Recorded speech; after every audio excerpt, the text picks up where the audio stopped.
Steve, what's the state of play 48 hours out? Well, Kristen, you mentioned it, New Hampshire, with those surprise late comebacks we've seen in past primaries. There's a reason that has happened in New Hampshire, and you just mentioned it too.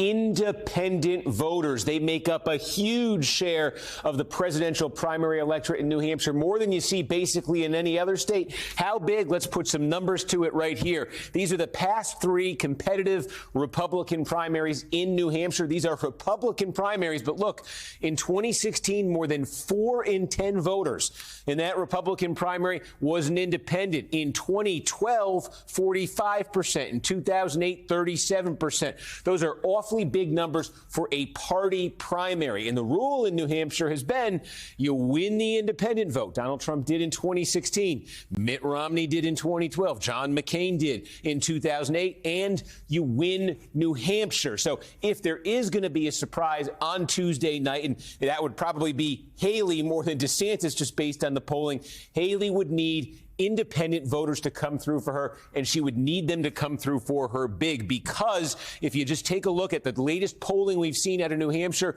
just this morning, a brand new poll from the Boston Globe, NBC10, Suffolk, Donald Trump with a 19-point advantage over Nikki Haley in New Hampshire in this poll. Another recent poll from St. A's in New Hampshire, a 14-point lead for Trump over Haley. So she is now 48 hours away, facing what looks like a double-digit deficit in New Hampshire. But those independents do loom as the wild card, because as you can see here in both of these polls, Haley is doing much better with the independent voters than she is overall. So the formula for Haley obviously is two-part here. Number one, she wants a big independent turnout. We showed you 45% back in 2012. She wants something along those lines in the Republican primary on Tuesday. But second of all, while she's doing well with independents in these polls, she's got to do a lot better, because when you talk about core Republican voters, all the polls show they are disproportionately with Trump. So Haley, with the large independent voter population there in New Hampshire,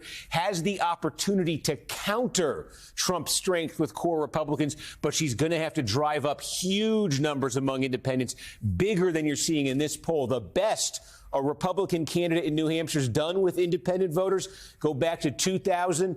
John McCain, he was running against George W. Bush. He won independents 61 to 19%. I mean, it may take something on that scale for Nikki Haley if she's going to catch Donald Trump here. But we mentioned, the size of the independent vote. Again, last time around, it was 42% in New Hampshire. To put this in further perspective, just last Monday night in Iowa, independents were only 16% of that caucus electorate. One of the huge differences between New Hampshire and Iowa. There are others. Remember, Iowa, majority evangelical on the Republican side. In New Hampshire, much more secular. Only a quarter of the Republican electorate. Look at suburban voters, basically double in New Hampshire what they were in Iowa. These are groups that Haley did very well with in Iowa. This is a group she didn't do well with. So you see the demographic mix here, the ideological mix in New Hampshire, much more favorable to Haley. It just screams if she's going to get a win on the board and make this a race, this is the state to do it in, because where do things go from here? Well, if, let's say, Haley were to get a win in New Hampshire and get a bunch of momentum, it goes to her home state. On paper, you'd think that's good news for her. But look at the makeup of South Carolina.